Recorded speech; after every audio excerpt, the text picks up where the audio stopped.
We're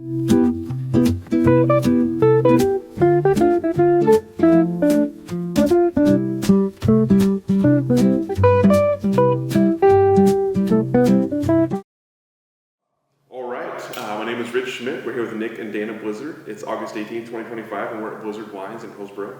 Thank you both so much for joining us today. Thank you. First question, you guys can fight about who gets to start this one, is why wine? Oh, why wine? That's yours right there.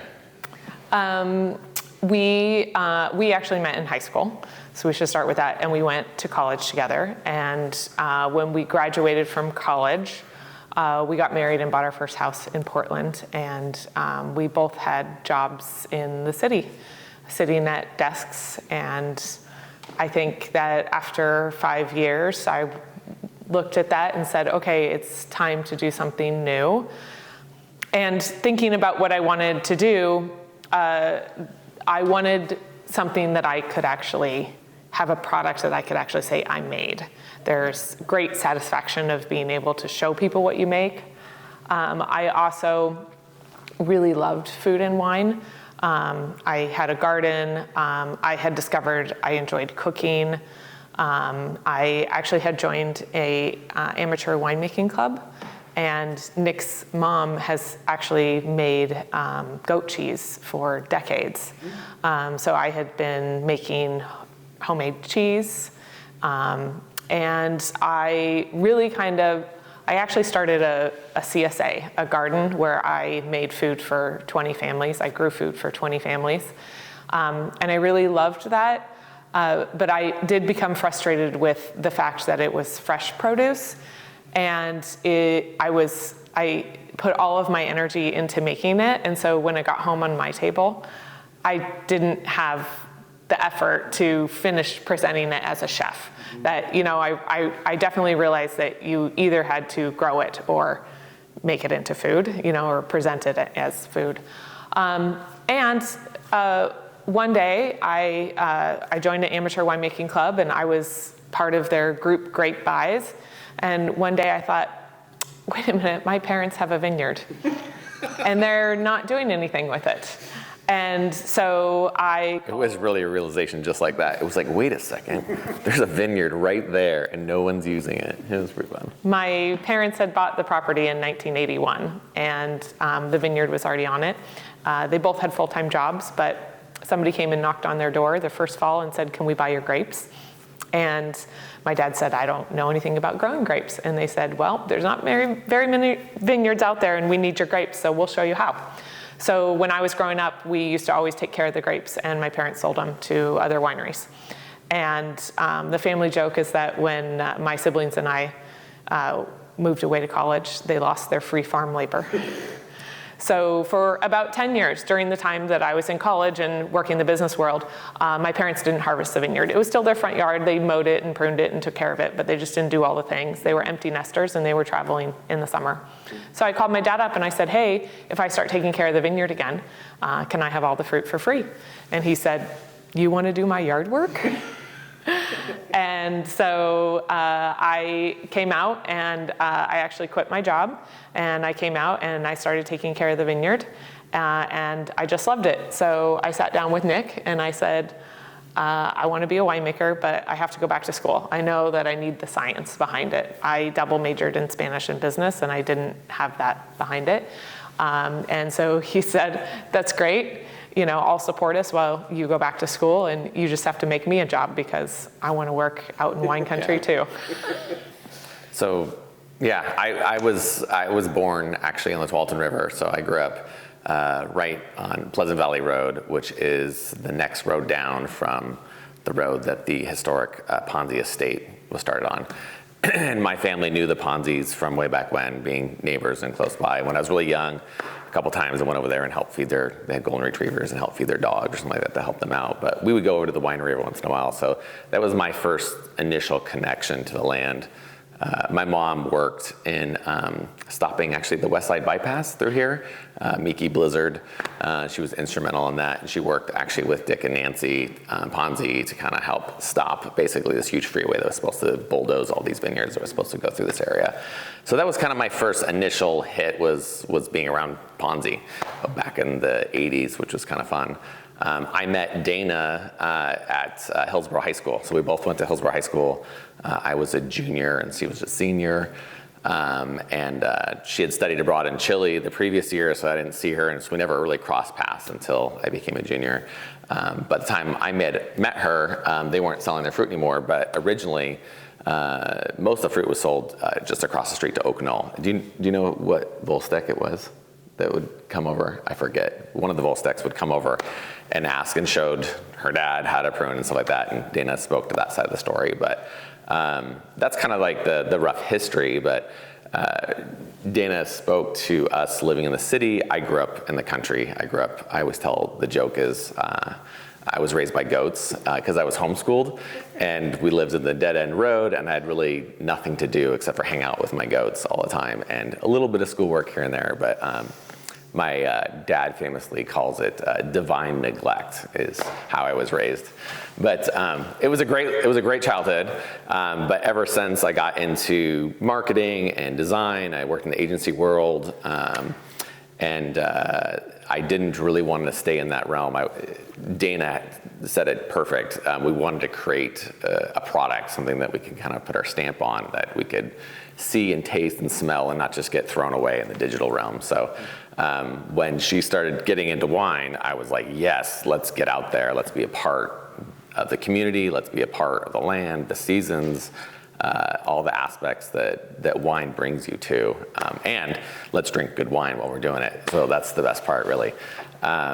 And really, it's been great because I've kind of been reacquainted with, of course, Oak Knoll being across the street, but the Ponzis and all these other amazing families that are doing similar things in the community, and we kind of raised up together. But it wasn't until 2011 we got our commercial license, and we actually converted her parents' garage and restructured the whole garage into an industrial zone and got the land use authorization and stuff like that, and started making wine out of her parents' garage. And we promised them at the time that we would only use half the garage and they could still park their car in the other half. And that actually never happened, which is pretty funny. And about a year or two later, everything's full of barrels and we're making wine, and you have to realize we're so small that everything that we produced, we sold out instantly. So we'd have these little pop-up events and it was gone. Her mom was like, hey, you guys are doing pretty good. I like my garage back. So we definitely had a little bit of a scrambling moment. We're like, okay, so what do? We just kind of created this little makeshift winery in a garage. And I was like, well, what are you doing with the field above the vineyard? Could we build something over there? And she was like, if you're gonna help out and do the yard work and be a part of what we're doing here, you're welcome to build with whatever you want. So that's why we built this building. And I think that Dana, when I designed this building all using open source like 3D programs, but I designed it myself. And pretty much Dana and I built the whole thing ourselves as well, with a small loan from my sister, actually, that helped us kind of get going, and her parents allowing us to put the building here, neighbors allowing us to get easement for a driveway so that we had sight lines, all that stuff. Oak Knoll and all the other wineries being incredibly encouraging for us to build something that was kind of, at the time, really bigger than ourselves. It was a big undertaking. And then finally we launched or opened this building in 2017. And I remember, money at that time was pretty tight for us. We were just, bootstrapping everything, and we had a Sprinter van, and my joke was like, hey, if we can't actually make this work to the level we want, we could always just live in the Sprinter van, pull it into the winery, and then we'll just pull it out at night, and then we'll make the wine. But the business really took off from there. The architecture inside and outside, I think, really spoke to people. People started recognizing the wine that Dana was making as being awesome. She likes really smooth, well-rounded wines. So everything sits in French oak for a minimum of 2 years. We get really high-end fruit from our vineyards in eastern Washington, and it kind of took off from there. That led into a whole other endeavor, which is kind of fascinating, which I'll let you speak to a little bit as well, unless you have another question. But Keep going, you're great, doing great. do you want to speak to the champagne, or do you want me to? I can talk champagne. I think it's definitely my passion. Yeah. I graduated from winemaking school in 2010. I actually was 9 months pregnant when I graduated. My son was born 3 days before my last final. Yeah. And so I spent that whole first year taking care of my newborn son and also getting all the licensing and redoing my parents' garage so that we could start in my parents' garage. It was a fancy garage, man. It had the 2 doors and lights and sheetrock. Temperature controlled. Yeah. A wall unit. Yeah. And I, by 2016, I had realized that I still wanted to continue to learn in wine. And so I, in winemaking school, discovered that I was most fascinated by the French wine culture. The style of wine the French were making were the most elegant. The structure, the finesse, the nuance, what the French call terroir, the expression of the French wine seemed to be the most pure that I was interested in. So I decided to take a trip to France to study wine. And when I went, Nick stayed home with our very young children. And I decided to take my sister, my friend, my mother-in-law, and my mom. So there were 5 of us that went. And we had an extra day on our way back to Paris, and we had met a gentleman in Burgundy, an expat who owns a winery there. And we had asked him for recommendations in Champagne, and he recommended a producer to us in Champagne. And so we went and tasted, and I tasted the wine, the champagnes, and I was blown away. It was unlike any other champagne I'd ever tasted. And in fact, it was unlike any other sparkling wine I'd ever tasted. I had never particularly been interested in sparkling wines before. I never found them very interesting. And these grower champagnes I found to be elegant, tiny bubbles, expressive. They were beyond fascinating to me. And so I started learning about this small niche of champagne called grower champagne. And what I discovered is grower champagne is basically the equivalent of what Nick and I are doing in the Willamette Valley in Champagne. It's small husband and wife operations that are making 2,000 cases and selling directly to customers. And you can't find their champagnes in the United States. And I wondered if my customers would be interested in expressive sparkling wines like they were interested in my expressive red wines. So I brought in a small amount of champagne for the holidays from this producer, Jean Dumagen. And we served it for the holidays alongside our wines in 2018. And our club members just loved it. They could see the difference, they could taste the difference, they were fully interested in it. And I was interested in developing my winemaking skills as well. And so I decided that I was going to fund my trips to France to get education on wine by starting a grower champagne program. So I started traveling to France every year and making connections with growers. And through that, over the past almost 10 years now, I now have a mentor in Champagne who is mentoring me through starting my own champagne or sparkling wine program here in Oregon. So last year, 2 years ago, Nick and I were able to purchase this property up in Laurelwood District with the goal of making a sparkling wine program that will be as nuanced, as elegant, and as expressive as those small grower champagnes. So that's the project that we're working on right now. Yeah, the champagne has been a perfect fit for what we were trying to do, because when we opened up this building, I think it was a little bigger than we could actually, we have a very small vineyard, so it's about 2 acres, a little bit less. I like to round up. Dana is more accurate, because that's why she's the winemaker. It's like 1.34 acres or something like that. It's very small, and so in order for us to grow, we get a lot of our fruit from Eastern Washington, but Dana is a very hands-on, precise winemaker that wants to do it the right way. And in order to do it the right way, you can't scale that beyond about 2,000 cases. You're going to have to start to get other people involved, trust other people, have different levels of equipment, and trust that their equipment is as clean as we want it to be. It gets very limiting for our business to grow, and we also really wanted to start making sparkling wine at some point that was like that wine that she initially tried.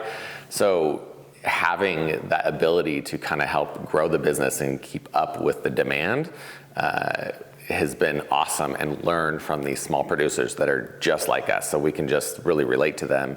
They're our friends now. They give us insights, and they're very excited for our growth as well as their growth. And most importers, actually just about all of them, won't touch any of their small lots because they're just too small. I mean, that's like basically one restaurant handles like all they make. And so for us to bring in these small lots to them, it's very exciting for them to connect with a new audience and get feedback on a world level for them, for these small producers. So it's a really fun way to connect the community again. Like, we talk about the Hillsborough community. Dana and I went to Hillsborough High School. Actually, her sister's the principal currently at Hillsborough High School, which is kind of fun.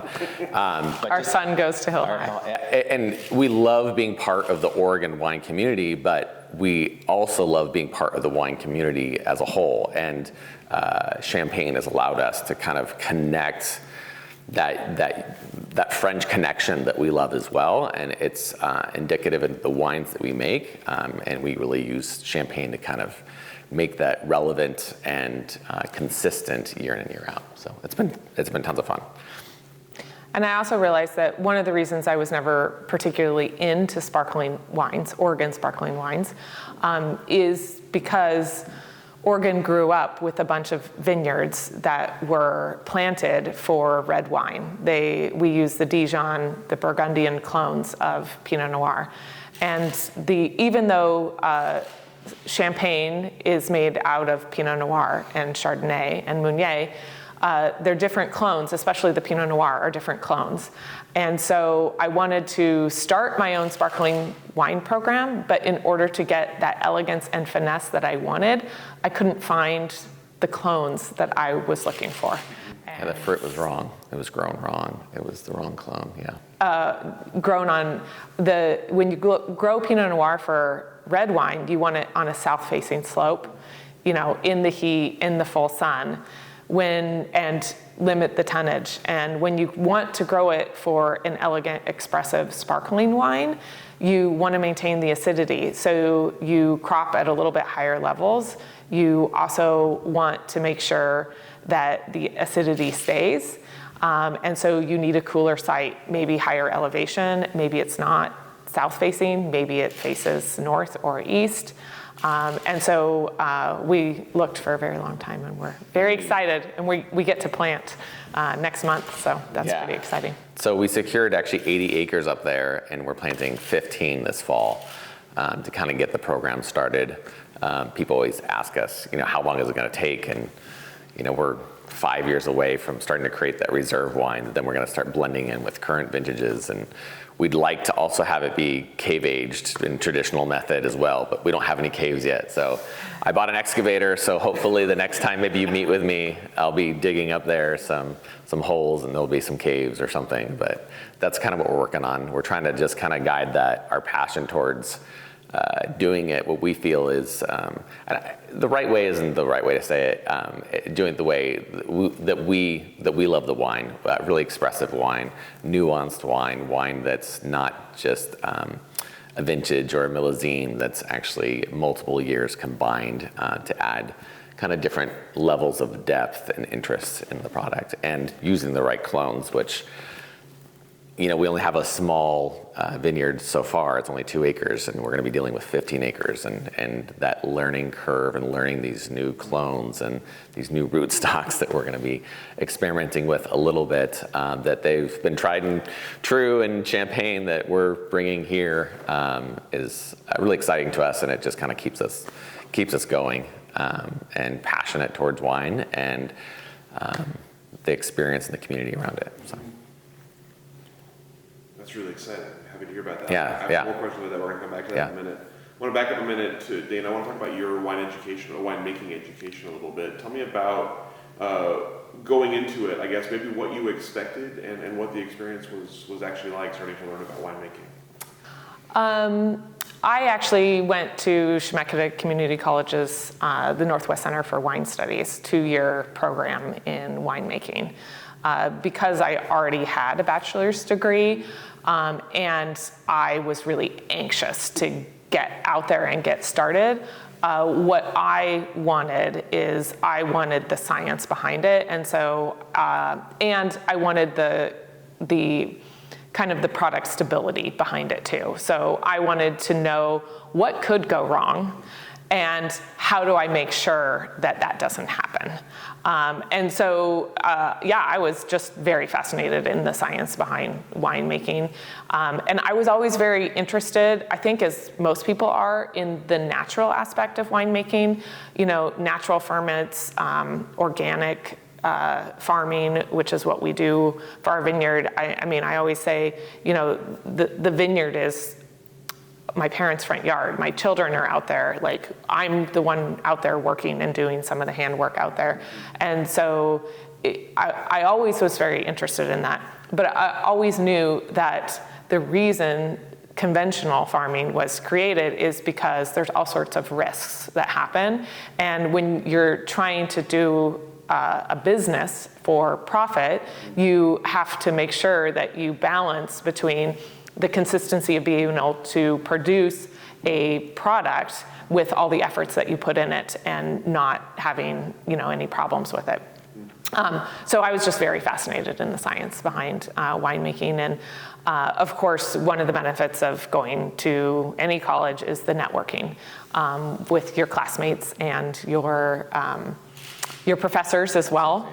And so I was, very happy with the winemaking program that I went to. And that is one of the reasons that I decided to start traveling to France, because, 6 years later, I was like, wait a minute, I haven't been in the classroom. I haven't learned, I haven't tasted, I haven't, talked about, how we get to these next things. And fortunately, the programs that are available now through the Oregon Wine Board and OSU Extension Services, whether they're smoke workshops or, just actually a lot of the companies that produce winemaking supplies, they have workshops that I attend every year to just kind of make sure that I'm on top of things. And I'm always tweaking my winemaking to try and make better and more expressive and more consistent. And we also have to be on our toes for, when we have, smoke impacts.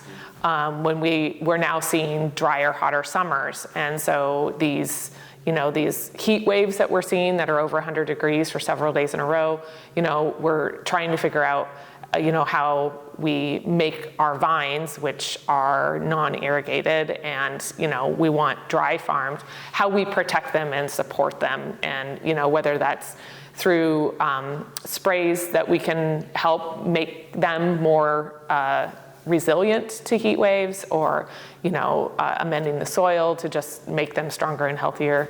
The rootstock or the clone, which is what we're studying exclusively right now to make sure that this vineyard can be grown dry farmed that we're planting up there. So, yeah. And the thing about winemaking is it's a 5,000-year-old, history or more. And so there are definitely things that you do, like once you plant the vine, that decision is made. I can't tell you how many sleepless nights I had over the last year deciding which rootstock and scion combination for our new vineyard site. And, you know, that's set in stone, but, you know, then there's other things that you can tweak, you know, just, you know, keeping organic farming on the vineyard to keep the soils in the best health. And the microbiome is also very fascinating to me, the microclimates, the wind. One of the things I learned in my studies in France was in Champagne, it's organized a lot by the community and the government, and they keep the top of the hills in forest. The middle of the hills is where the vineyards are planted, and then down low, the valleys are the villages where all the wines are made. And that allows the airflow to flow up and down through the vineyards because they're on those slopes. And the cool air collects in the forest on the hills. And it's very important to them that they have that cool air so that at night, when the sun sets, the cool air from the forest will then float back down into the valley. And then in the morning, the valley, the warm air, you know, heats up and then flows up into the forest. And it's this cycle that keeps everything cool, and that maintains the acidity and the brightness and the freshness and the elegance. So there's things that I learned just by studying and experiencing and tasting and being around the wines. And that's actually what we're doing up at Blizzard Ridge, the new site, is we've left 35 acres above the vineyard site. We're calling it the truffle forest because there's actually a lot of truffles in there right now, which is kind of fun. But that's creating that pocket of cool air that at night can come down and over the vineyard and cool down the vines and slow down that growing process so that we can get greater flavor extraction and bright acids is what we're really looking for. So it's fun. It's fun. And learning those little nuances and being a part of Champagne and going over there and learning that and then bringing those ideas here has been super fun for us, and learning what they're doing here as well, you know, because this is a little bit of like the wild, wild west. We can kind of do anything out here. If you've ever spent any time in France, you'll know that they have so many rules and regulations, they can't do much to push the envelope in any direction. And here, we have this creative freedom that's kind of magical in Oregon, and I think that the rest of the world is paying attention and noticing.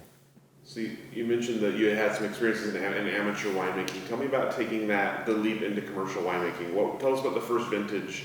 What were the biggest challenges? What were the results? Well, I actually took a break from amateur winemaking while I was in winemaking school. One, because I was making wines in school, and two, because I was pregnant.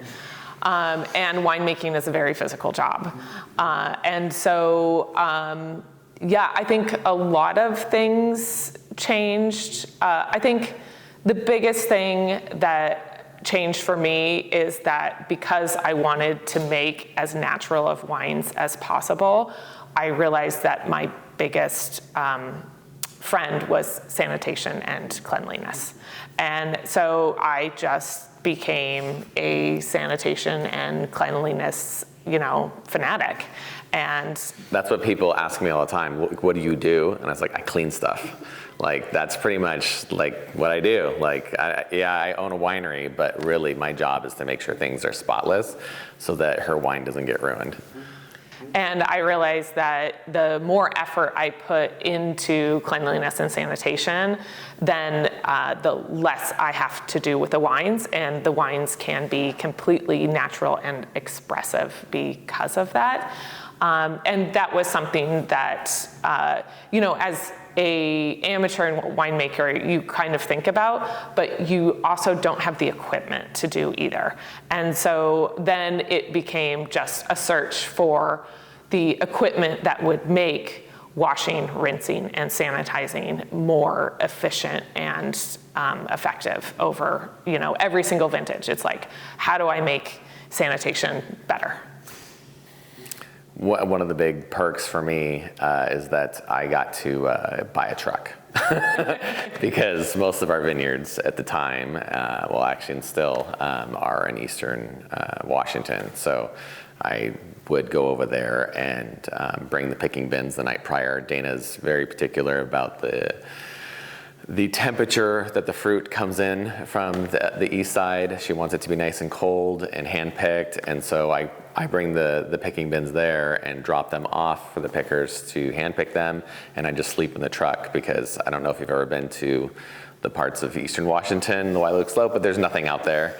But I love it, so I got to drive a big diesel truck and bring the fruit back and forth and have it all ready and perfect for Dana to process here. And that was my big transition. I was like, yes, an excuse to buy a truck. So anyways, it was fun. And haul stuff. It's got an exhaust brake on it, so you turn that thing on and it goes boom, boom, boom, boom, boom when it slows down. And I don't know if you've ever experienced that, but it's awesome. So that was the transition point for me. And again, I'm not the winemaker, but yeah. Worth it for that alone. You're right. So tell me about the wines you wanted to produce. So you actually mentioned Eastern Washington fruit. Tell me about what you wanted to make and finding the sources you were looking for.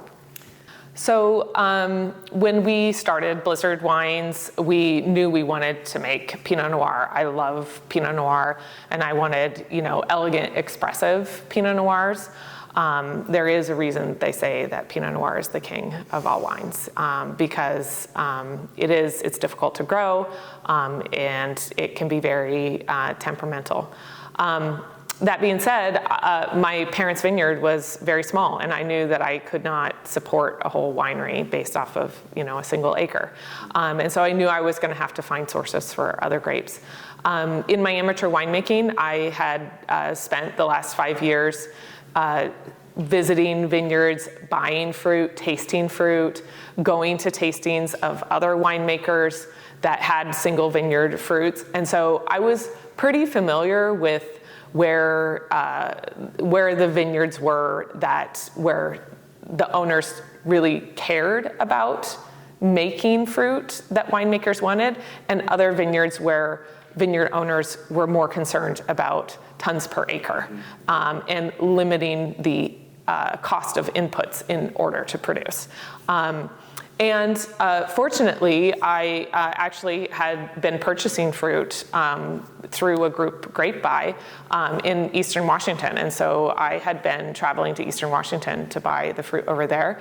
And I loved the consistency of the fruit in Eastern Washington. I mean, I think it's something like in Oregon, we get 45 to 60 inches of rain, and Eastern Washington gets like 6 to 8 inches of rain. And so the fruit that comes in, we're not fighting any of, the rain dance that we do in the fall here in Oregon. And the spray programs are so minimal there because nothing grows. It's all drip irrigation, right? So you can have a natural wine and grown at a large scale and have very little spray put on the fruit. So. And on top of that, one of the first wines that I ever had that made me love red wine was a Syrah. And so I was really interested in Syrah and also interested in Pinot Noir. And because you hear so much about Cabernet Sauvignon too, if they say, I would say Pinot Noir is the queen of wine. Cabernet Sauvignon is the king, right? Because Pinot Noir has this elegance and structure, and Cabernet Sauvignon really has this boldness, this richness, and this presence to it. And so I was fascinated in all the different types of wine and the expressions of wine. And so we just started creating this relationship with our growers, and we happened to start with them at a time that they were also growing.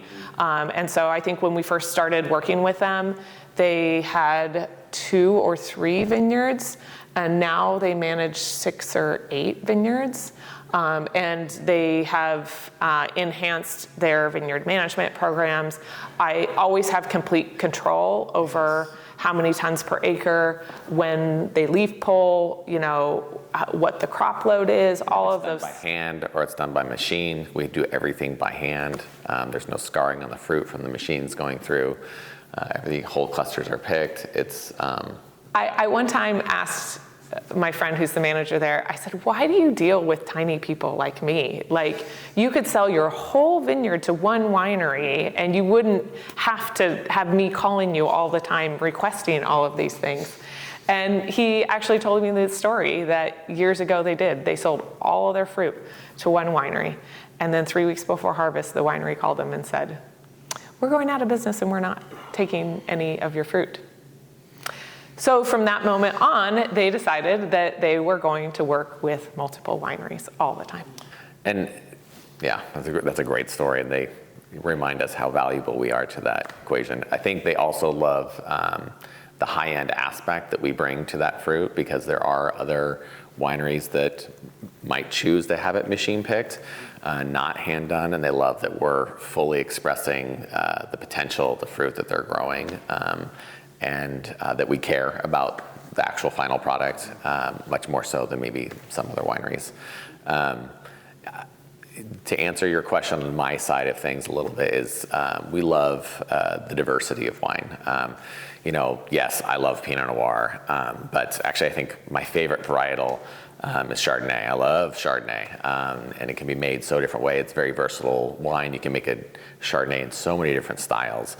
And Eastern Washington fruit has all these big Bordeaux varietals and these Rhone varietals as well. And so we can have diversity, so we never get tired of one style of wine. The biggest, my second favorite varietal, sometimes it flips, but is Carménère. And we were fortunate enough to be the first winery to come in and get some Carménère from the very first planting of Carménère in the Northwest. So Oregon, Washington, Idaho was planted in the Wailuke Slope. And that fruit was planted in 2008, believe it or not, because I don't know if you know the history of Carménère, but it went extinct in France and it was refound in Chile, and Chile kind of brought it back from the dead, and then it was replanted in California a little bit. I think they had some early plantings in 2002 is what I've heard.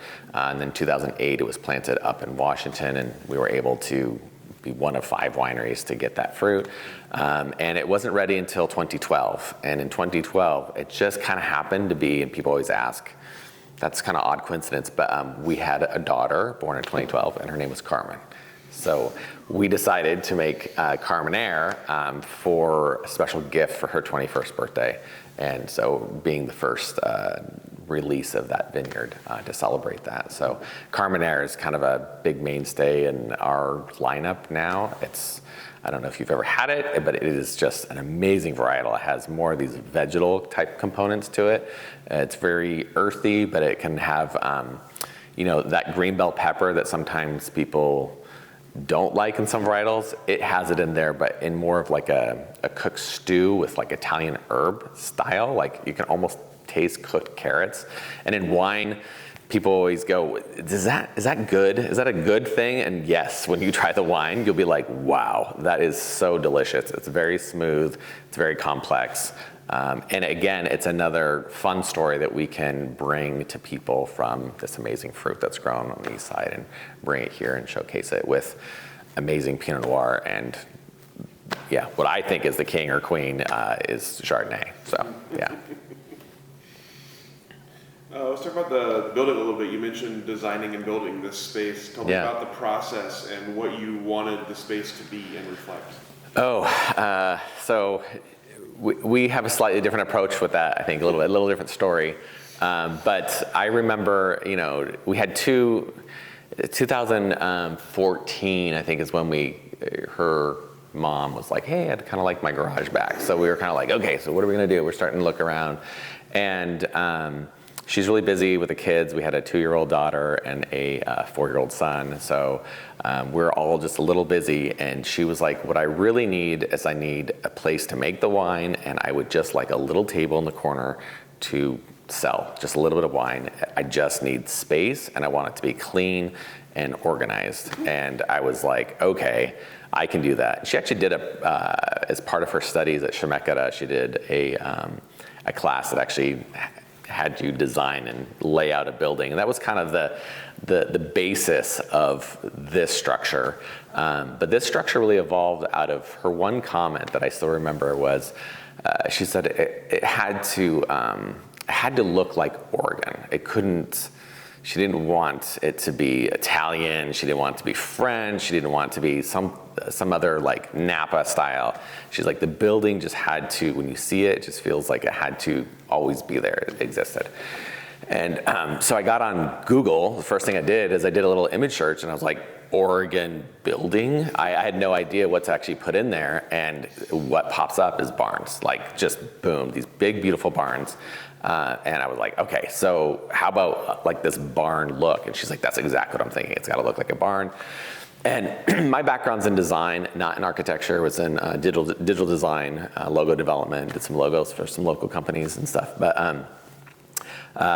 the building, to me, a barn, was just a little bit too basic. It had to have more of a character. So when you come up and you see our building, you'll notice that it has a presence. It stands up a little tall. So I have it perched up a little bit on top of the vineyard. So we built up the front end so it stood very proud and looking over the valley. It also had to have a reason, like, why does it face that way and not that way or whatever. Chehalem Mountain is right there, and the very highest peak of Chehalem Mountain is Bald Peak State Park.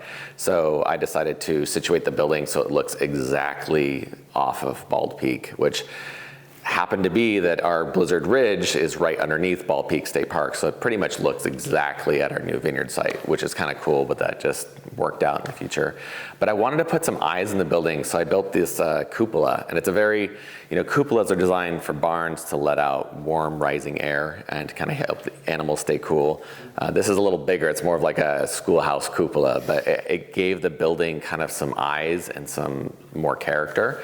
And then I remember asking Dana, I said, well, what about the inside decor? And again, that's when you would just like, I just need a space to make wine and sell a little bit of wine. And my design background is, I was known as a sparkle boy, because project managers would always bring me some material and they'd say, just make this look better. Make this have a little sparkle, add your little sparkle of things. And so I would take it and make it shine. And that's what I did in the inside space, is I added this beautiful chandelier that's in this room, crystal chandeliers in the bathroom. I like a little sparkle around, very open. And so it's focused on the aesthetic of the surrounding community, the surrounding vineyard, and also you can see all aspects of the winemaking. So there's actually a glass wall that can look right into the barrel room. When you walk in, you actually walk into the production environment that we use in the fall. So you actually see fermenters there. You'll see us doing punch downs. You'll see us bottling there, labeling there, doing everything ourselves, all by hand. In the back, we put a big glass wall too, so you can see the sticky side of when we bring the fruit in, and all the yellow jackets that come around during that time as well.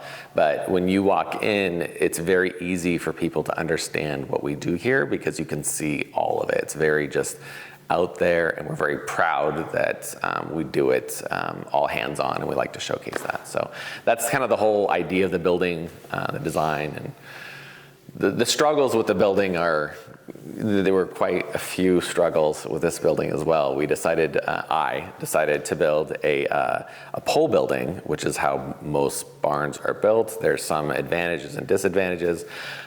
Didn't really find out that building a pole building on top of solid rock isn't the best idea, because you have to dig holes to put the poles in. And so that became an ordeal. We'd have this huge crane come out and dig these massive holes that cost a fortune, that negated any cost savings that we had. So, there was mistakes that were made, but when it's done, people always say, if there's an earthquake, this building isn't going anywhere. It is attached. So that's fun. I don't know. I learned a lot. I learned a lot about the soil here as well, that it's basically 4 inches of topsoil and then solid rock after that. We knew that from the vineyard. But for some reason, 20 feet away from the vineyard, we didn't think that it would be the same situation. So you learn some things as you progress, and you just got to dive in there and just do it. And it turned out amazing. I love this building. It has a presence to it. So. How about from a winemaking perspective? Well, Nick's definitely right. Like, I had my eyes on the building from the production and processing side, and he had his eyes on the building from the consumer experience side. And so he wanted things, most of the time those things were in union with each other. And every once in a while, we would butt heads. He wants soft furniture, and I want things that I can power wash and spray clean. So we definitely have had, lines in the building where... The glass wall. So the glass wall that looks into the barrel room is a great example, because I'm always like, don't hit the glass, don't hit the glass. But she's moving barrels around, the pallet jack, and she's trying to situate things. She's like, I'm just trying to make great wine here, and you're yelling at me about the glass wall and making sure that we don't. I'm like, oh, but it looks so cool because we can see your cool barrels. But that's a balance point. But we're both very good at what we do, so I think we both give each other a lot of props and say, oh, you're making great wine, and she's nice and lets me put in glass walls. When, probably glass walls in that situation is not the smartest thing, but it looks really cool. So. And one of the things about winemaking is during the harvest season, it's very obvious that you're making wine. But the other 9 months of the year, we like our wine to be in very cold, dark places. And so we would have people come in and say, wow, your winery is really great. And we'd start talking to them, and they'd ask where the vineyards are. And then they would say, well, where is the wine made? And we would say, right here. And they would say, right, but like where? Like what? Like who makes it for you? Like, in McMinnville or Newburgh, like what warehouse makes it for you? No, like I'm the winemaker and it's made right here, because they couldn't see any of the barrels because they're hidden in the barrel room. So then you'd point out, do you see how there's a drain in the middle of the floor right there? And they'd be like, oh. So yeah, that's where we wash things. And so when we put the glass wall into the barrel room, then we could say those are our barrels that we aged, and we make the wines here. They sometimes still ask, what's in the barrels? Wine. Wine's in the barrels. Oh, right. Okay. Yeah. That's interesting. Valid question. I love it. It's a valid question, man. So not a bad question. You mentioned before we started taping about kind of your winemaking style and philosophy, so I'm going to ask you about that to repeat that for us here. Tell me about what kind of wines you want to make and how you go about, both on the vineyard side and the winemaking side, producing the wines that you're aiming for. Expressive wines, but not wines that are necessarily expressive of me manipulating them in the winemaking part of it, but wines that are expressive of who they want to be, just based off of what they taste like as grapes. And I guess sometimes I think that sounds very, very mundane, or that's what every winemaker wants, right? An expressive wine.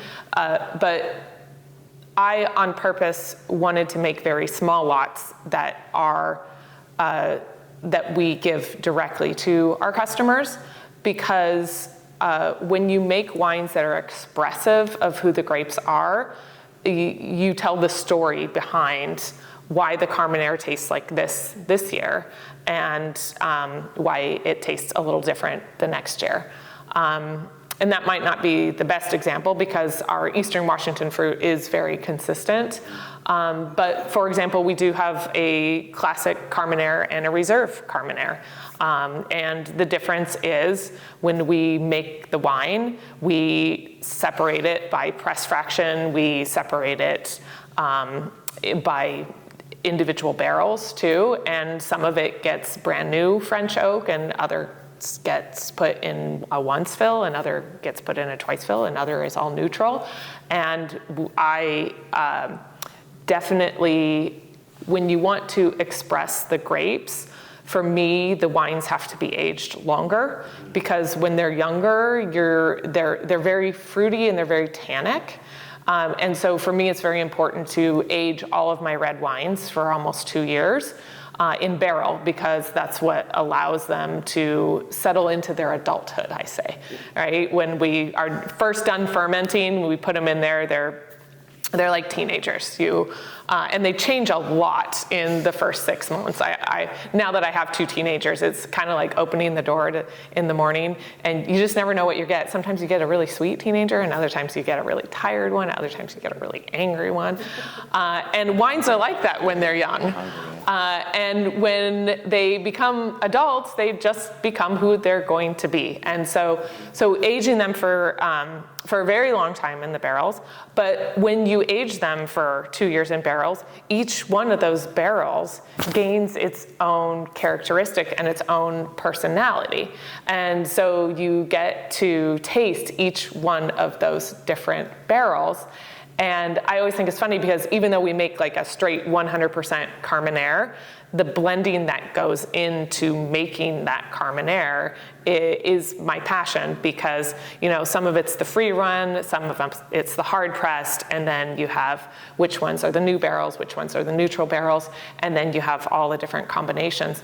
And when you get into blends where you can add different grapes into them too, those are my favorite to make. We make a Grenache Syrah Mourvedre, a GSM blend, and Columbia Cuvée is my favorite to make. It's 5 different grapes that are all put together, and with that I actually have more freedom to make a blend that has just all the layers of structure, all the layers of fruit, all the layers of aromatics, the lingering finish, everything you can put together and package into it.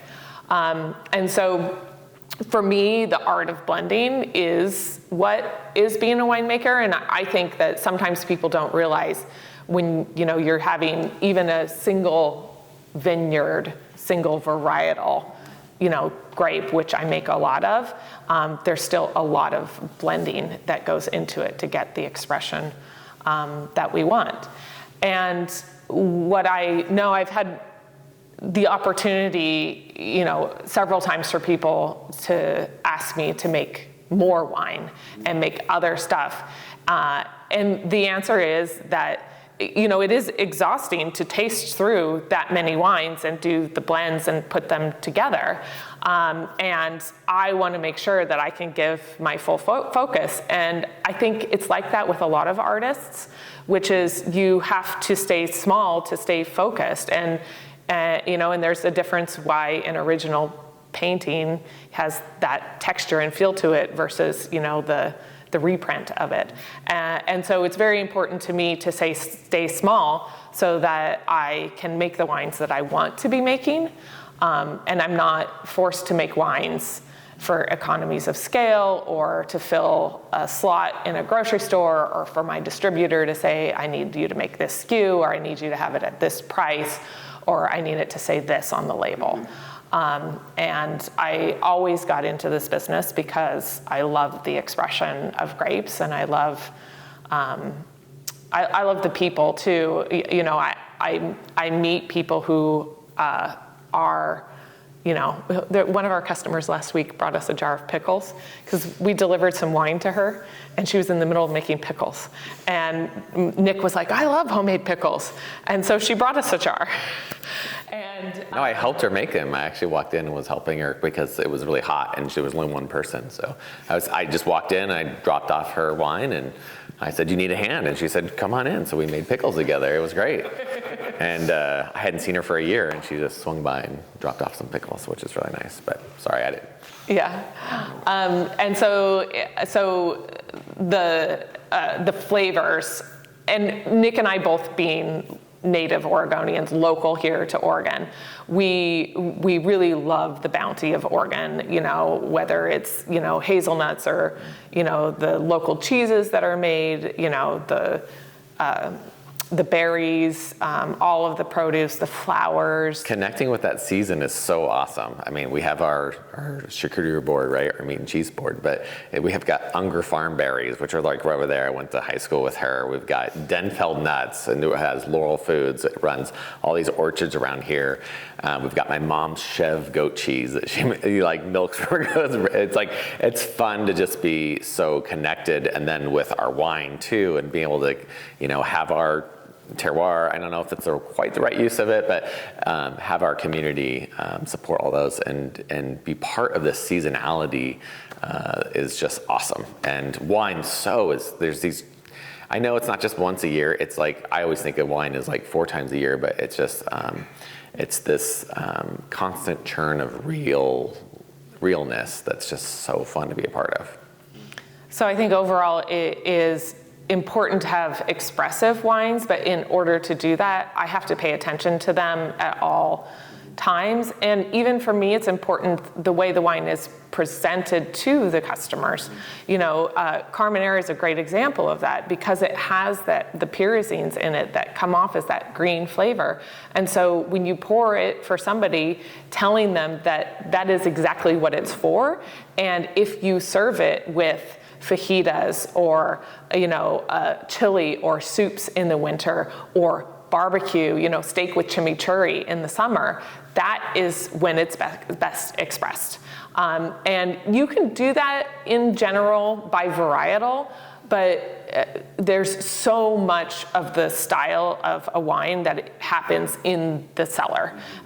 You know, especially with certain grapes. I think, you know, Chardonnay is one of the most famous that we say is made in the cellar because you can make it into so many different styles. And so I want to make sure that when somebody's trying my Chardonnay, that they understand the style that I'm going for is that lean and mineral driven, barrel aged, but not overpowered by oak.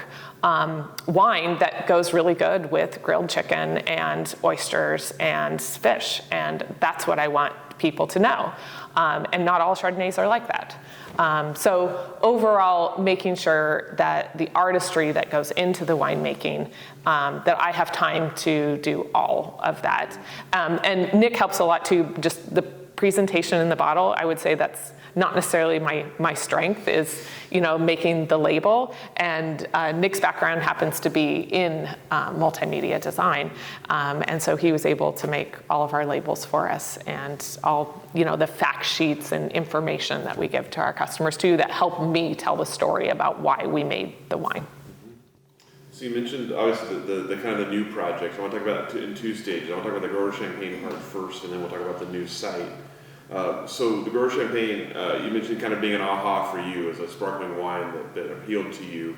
Tell me about, as you've gotten to learn about the grower champagne, what are the kind of the main characteristics you're excited about, and what is it that is so exciting to you as you look to making your own?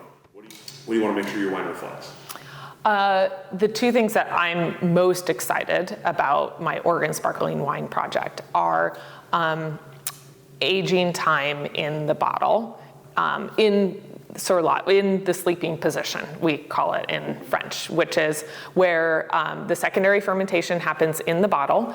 And so the cloudiness is in there from the yeast being in the bottle, and it is aged on its side for most of the wines that I love and enjoy, 3 to 5 years in the bottle. So that's one part right there.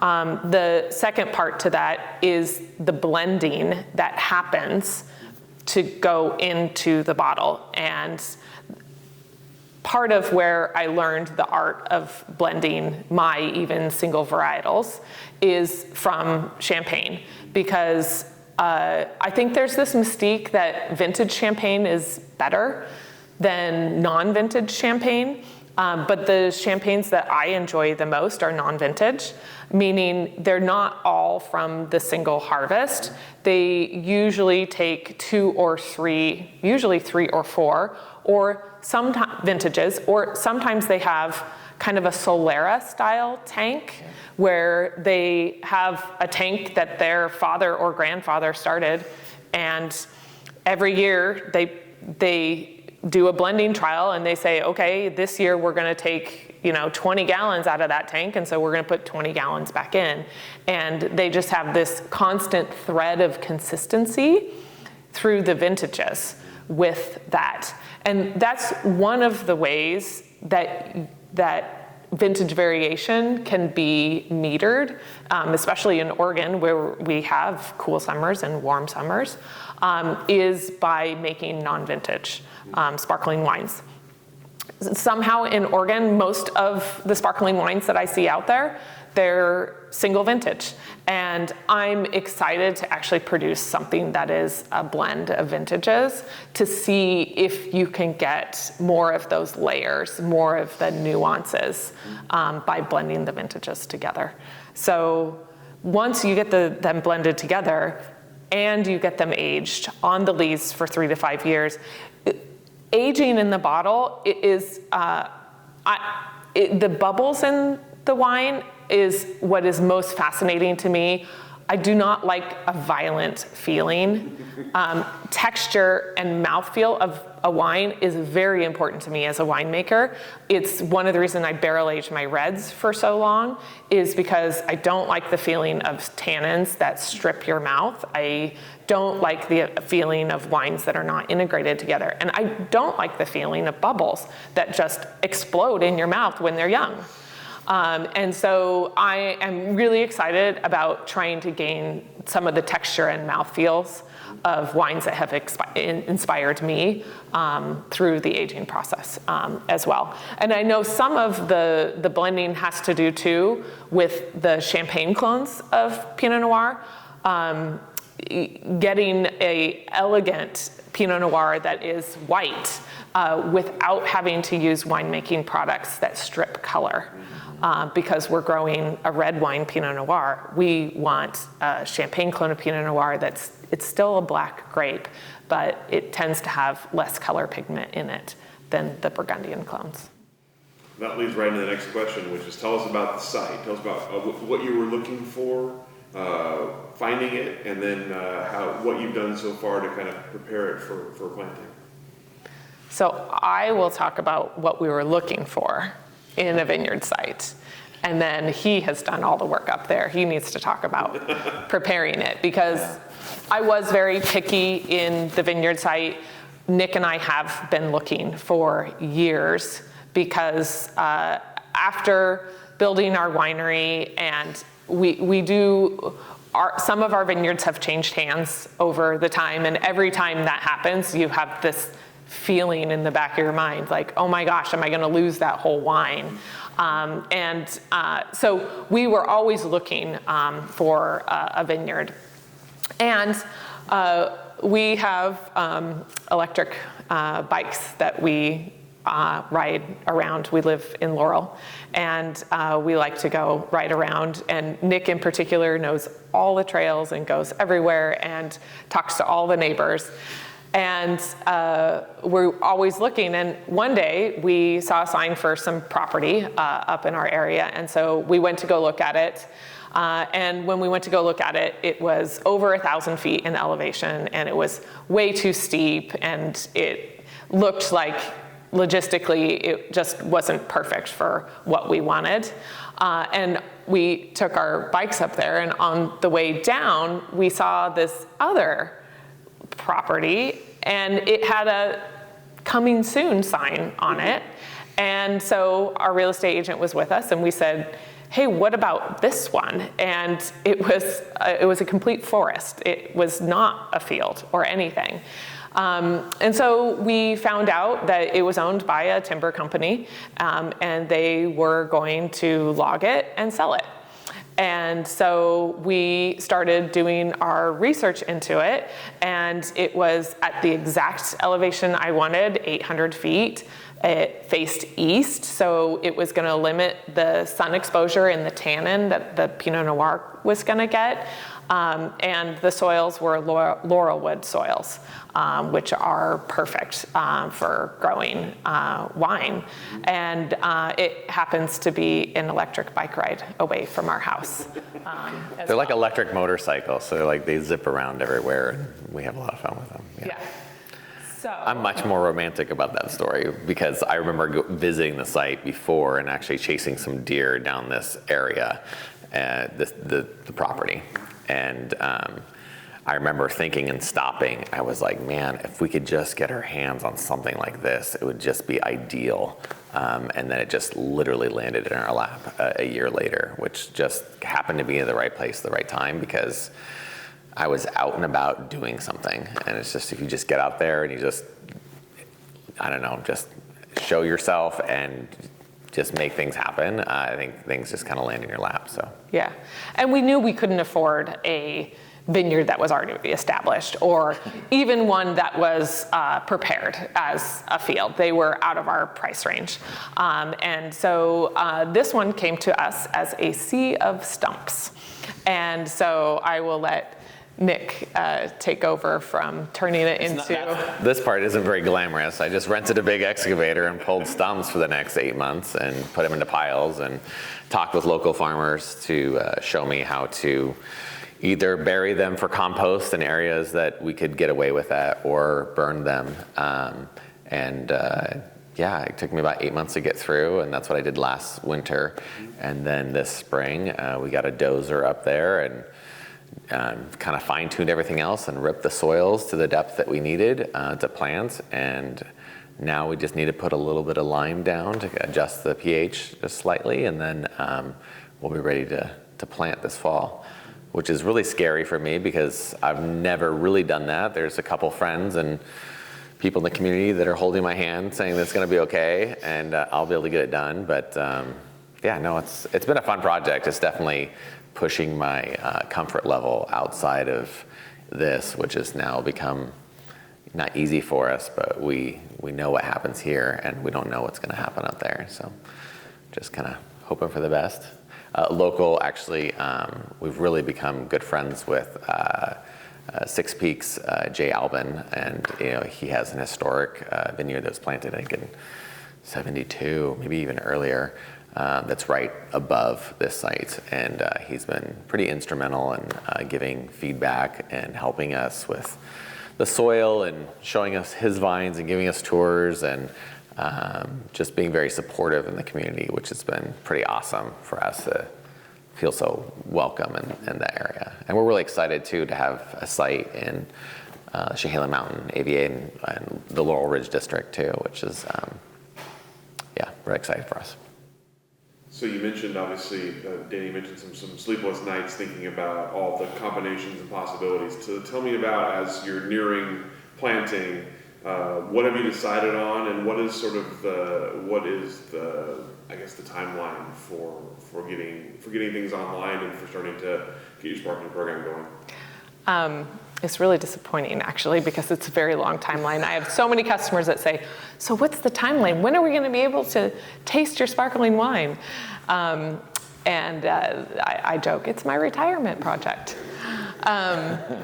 Because, yes, once you plant the vines, most people know it takes 3 to 5 years before you get your first harvest.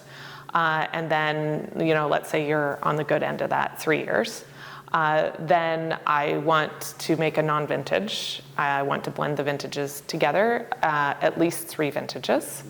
So that would bring us to 6 years. And then I want it aged in the bottle for 3 to 5 years. So that would bring us to 9 to 11 years before disgorgement. And then, you only wait for 3 to 6 months after you disgorge it before you release it to sale. That's the short part. Pre-sales are available Pre-sales now, yes.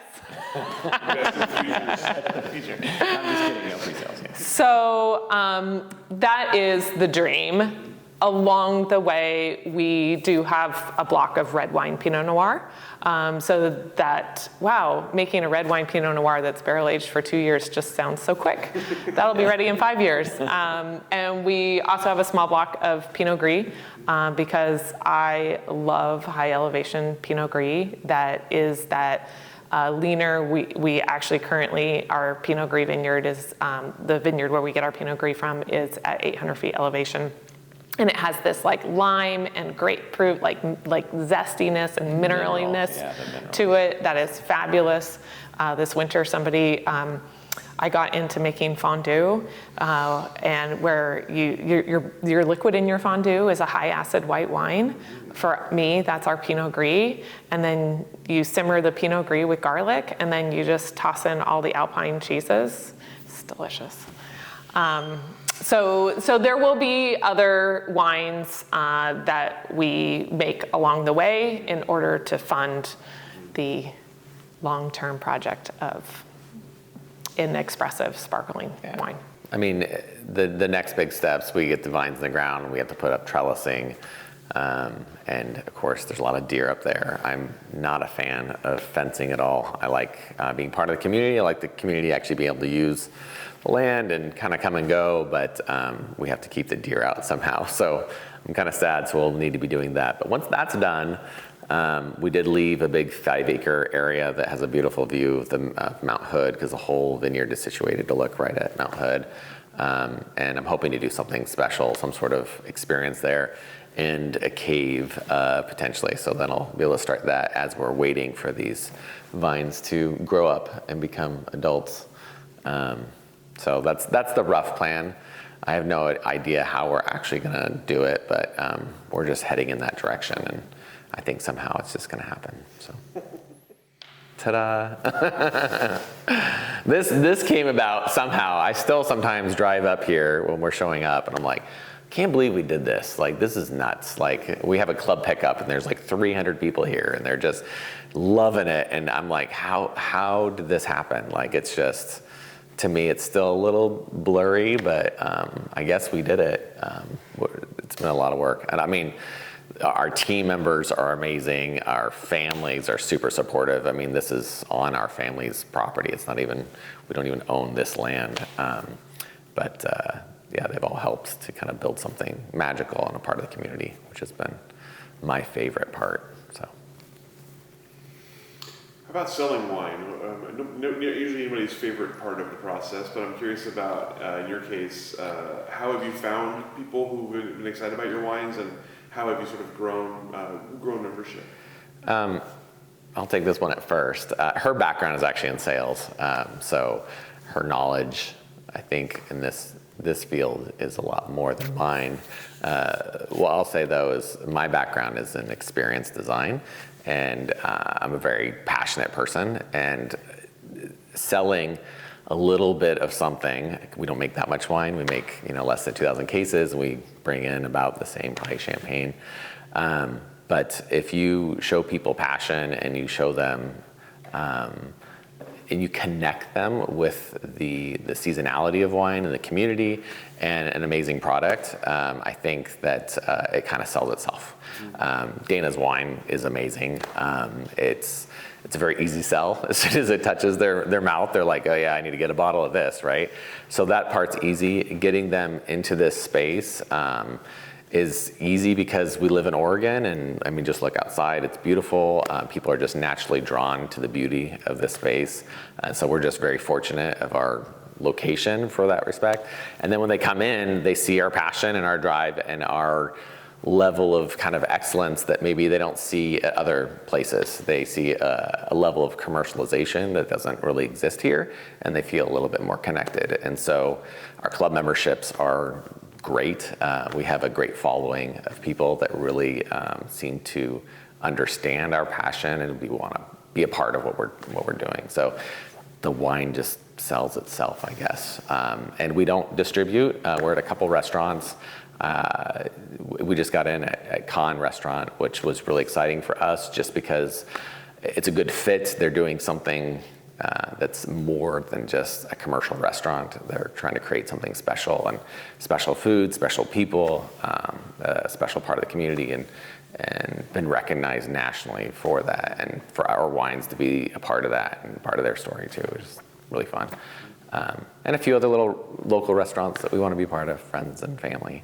But everything else is sold right here because they can see what we're doing, they can taste what we're doing, and we only have a little bit of it to sell anyway, so that helps.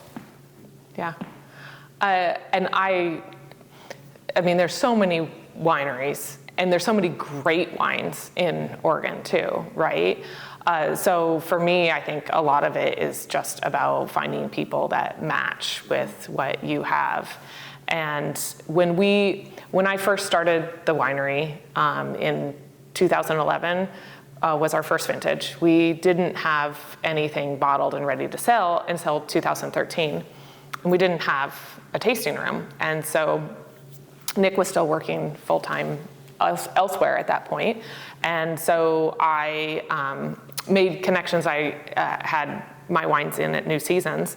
And every Friday night, New Seasons would do a wine tasting, Friday night wine tastings. And at the time, there were 17 stores, and I would visit each one of them on Friday night twice a year. And I'd always have a little email list out so people that I met could follow my story, and I just started an email list, and then I would send an email out once a month saying what I was doing. I'd go to local wine shops too. You know, every city has a cute little bottle shop, and I'd ask if I could come pour my wines for free at the bottle shops, and I'd collect a little list of emails. And then the 2 wine tasting weekends, Memorial Weekend and Thanksgiving weekend, I'd send an email out to everybody saying, hey, come taste out of the garage this weekend. And we'd get a permit and we'd set up a tent. My friends would come, my sister, I didn't think anyone Nick's would show mom. up. I was convinced that no one would show up, and it was packed. I mean, My mom would help make food, let people in to use her bathroom. Dad would stand around and, you know, keep the dogs from jumping on people. And there was a windstorm that came too one day. Oh, it was crazy.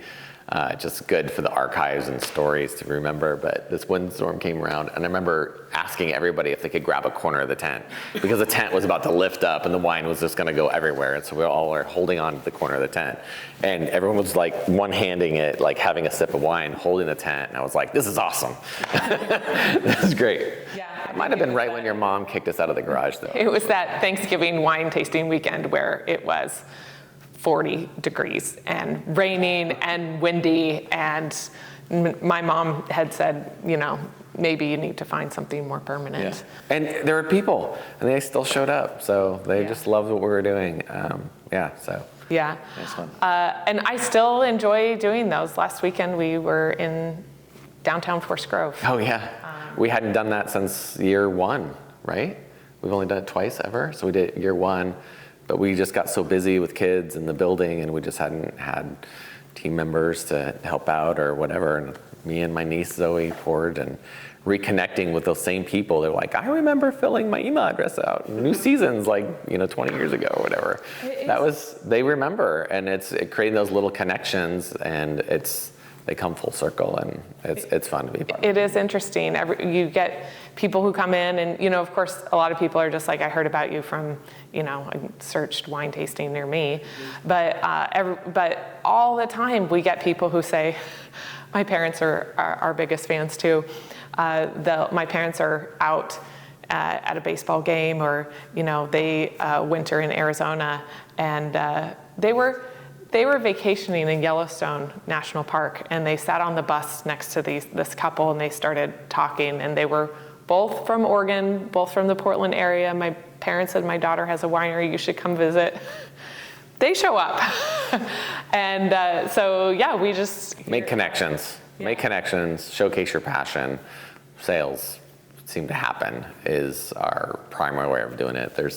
I don't know if you want specifics on others that are helpful, but that's, then there's all the other little tools that I'm not even convinced that those actually do anything. I think that just showcasing your passion and making a good product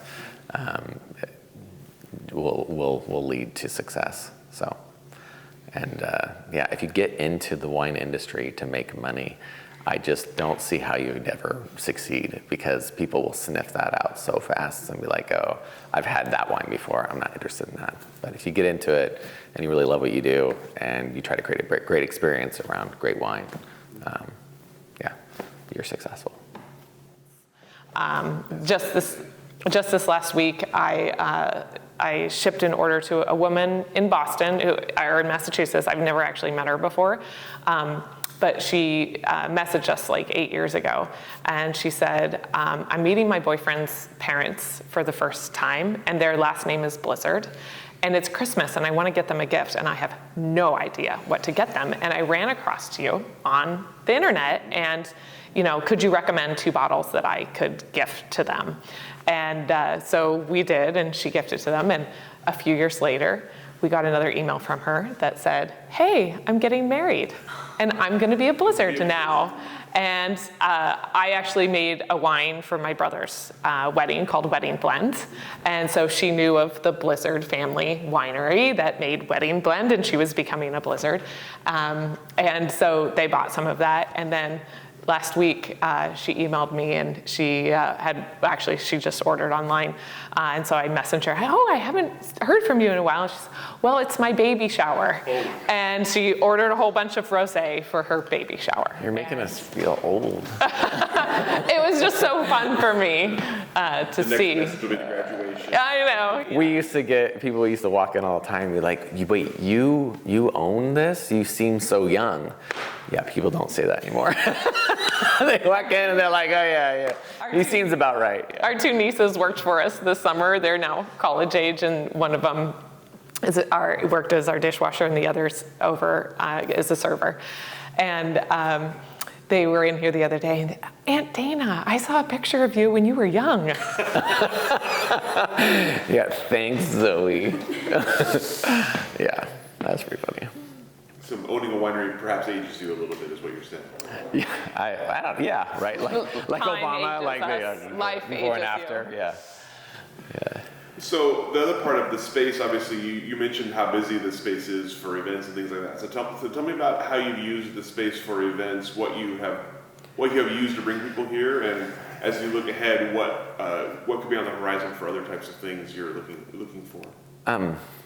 I'll start with this, and then you can fill in the voids. It's that question is always a struggle that we have, because our passion, you have to remember, is wine. Like, we really like wine. We like what it does. We like how we're connected to the community. We like how it brings people together. We like how it tastes. We like how it tastes with food. All those things. We love wine. When you have a big, beautiful building that's close into the city, that's close to big businesses, people might see you as an event venue. And we're not an event venue. We love to showcase our wine and to showcase our passion for wine.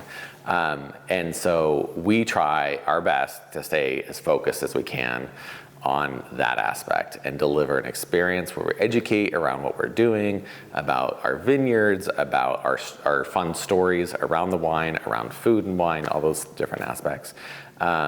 So staying true to that is difficult, because there's a lot of opportunities to do weddings, for instance, but we don't do weddings here. Every once in a while, we'll do a corporate event in this room, which is a perfect transition, as long as it's with a wine tasting, so we can educate and kind of bring those people into our realm and our passions a little bit. And I think they do a really good job. These corporate rentals for us do a really good job of understanding that dynamic, being privileged to use the space for their meetings for a couple hours, and then listening to us and drinking some high-end wine after their meeting is over. It's a nice balance. Besides that, it's all wine events here. So we're really into education. So we have a lot to talk about, because we have all of our Columbia Valley vineyards, we have Willamette Valley vineyards, we have Champagne. And so there's always something to learn as you're sipping or eating some good food, drinking some good wine. That's really easy to kind of fill out this venue. Dana and I are both fairly knowledgeable about all those three areas as well. So we love talking about it, and we like kind of bringing people in that world and not being pretentious, being pretty down to earth, even when we're talking about champagne, because the champagne that we bring in is not what people think about. When they think about champagne, it's very, these producers are just like us. They're small family-run producers with small little farms in small little farming villages that create this amazing product and that we bring to them in the US. And so it's fun kind of letting them into that world as well. So. Yeah. And I think the wine education events are my favorite. We don't cut corners in our wine growing, and so it makes it really easy to brag and showcase, right? Well, and I feel like when people know the right way to make wine, they taste a wine they really, really like, and very common they say, why does this taste different than what I can buy at the grocery store? And then we tell them, that red wine is barrel aged for 2 years. Probably the wine you're getting in the grocery store has never seen a barrel. And then you start talking about the different types of oak barrels, and you can go into so many different aspects of winemaking, and especially for our club members who are interested in wine, tasting through a barrel tasting, or one of my favorites is during harvest. For our club members, when the day that we know we're going to harvest, we'll send a little invite out. They can taste the juice. They can taste it from the barrel.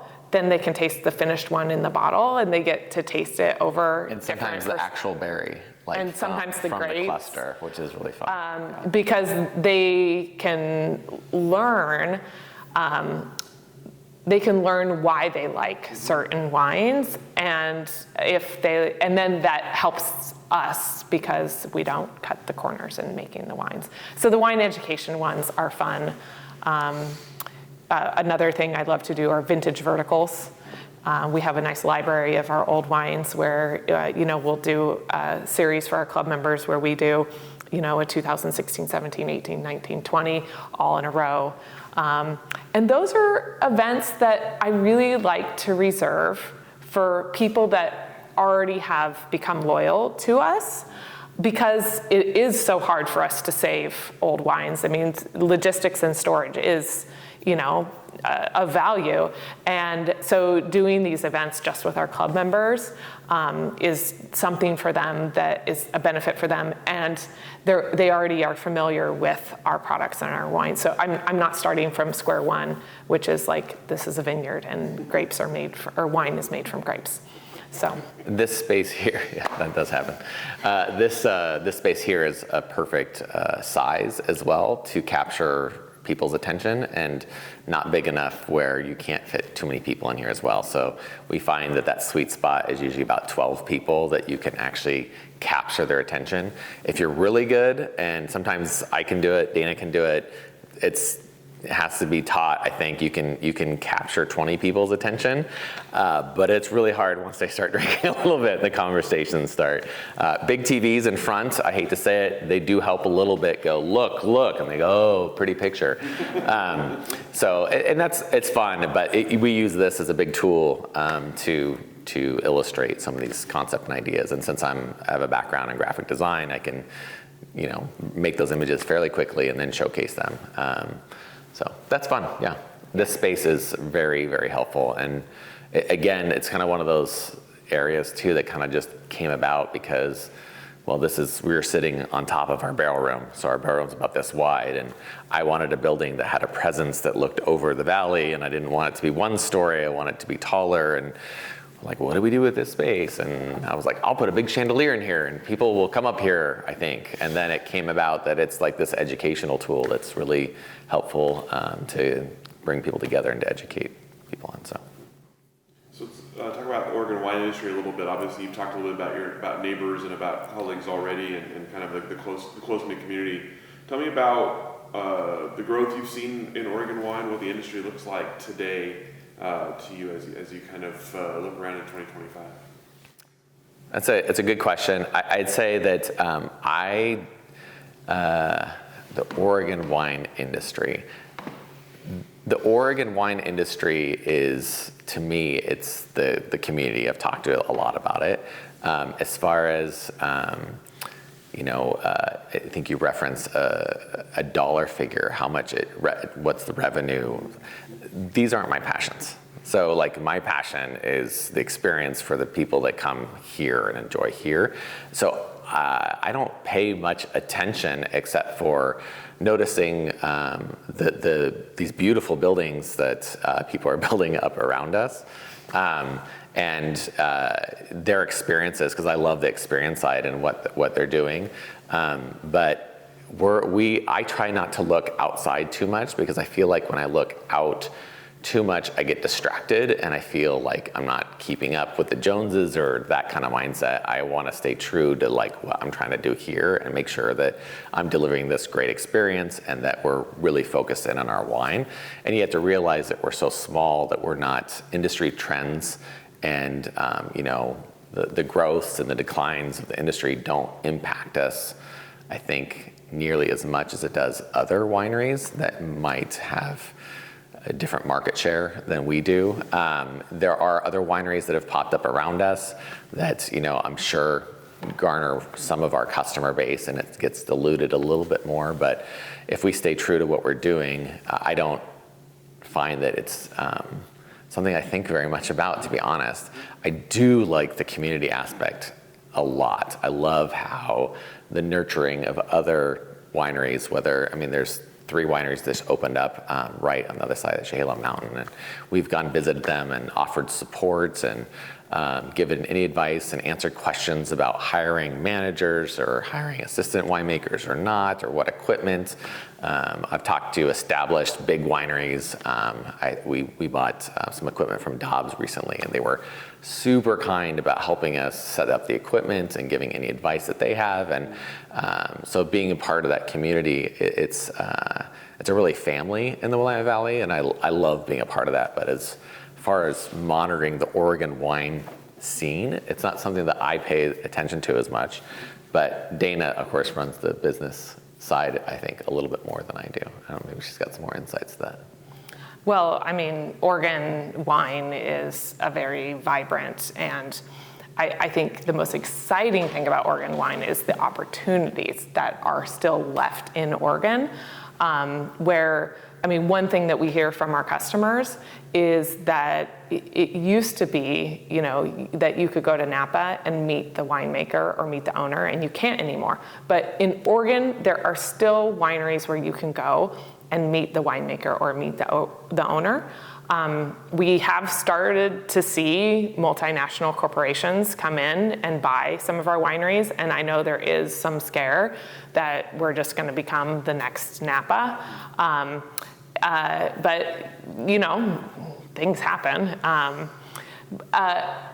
Sparkling wine is having a moment in Oregon right now, and it's kind of funny because I feel like my passion for sparkling wine started a very long time ago with my grower champagne program, and now suddenly there's so much more support for everybody, for me, around it, whether it's a collaborative tasting event, or whether it's an OSU Extension Services, winemaking seminar about it. I am excited about the opportunity for our sparkling program to kind of coincide with sparkling wines becoming widely recognized as being very high quality in Oregon.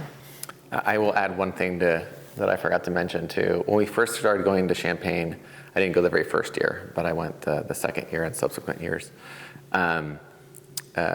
We would mention sometimes, or they would ask, not what do you do, but it would get brought up that we own a winery in Oregon, and they would have no idea where Oregon is or what Oregon wine's about.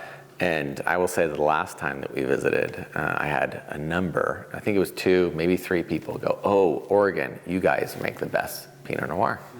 And that was a transition that I had noticed just in that short time that we had been importing champagne, that not only recognized us as a wine region, but saying that we make great Pinot Noir was very impressive coming from a French person, right? They usually don't give accolades to anybody besides French wines. Usually, I have never seen it and experienced it. And so when I experienced that for the first time, that was, wow, we are living in this amazing growing region that make some of the best wines, if not the best wines in the world. So it's kind of fun.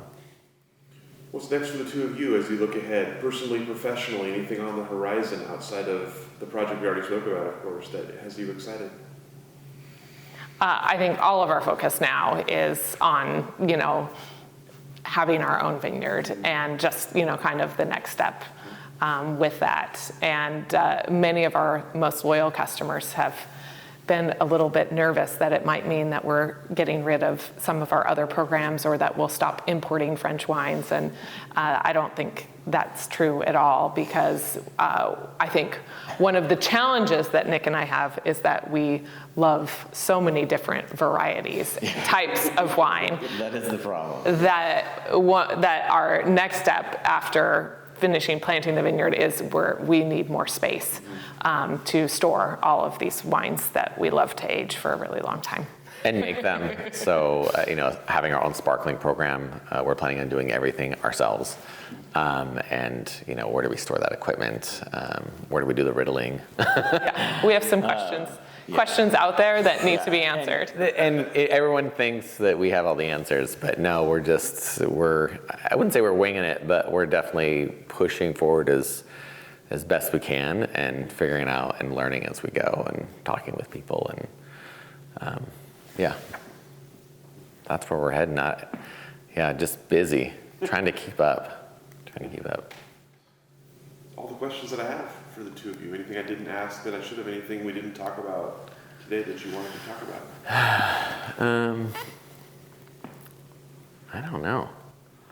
I think we've talked for a long time. Yeah, we talked a lot. Yeah, talked a lot. Yeah.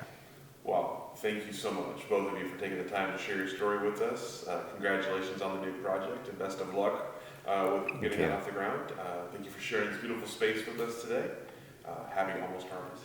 Yeah. Yes. We'll go ahead and let you off the hook. Cool. Awesome. Thank Thanks, you. guys. Yeah.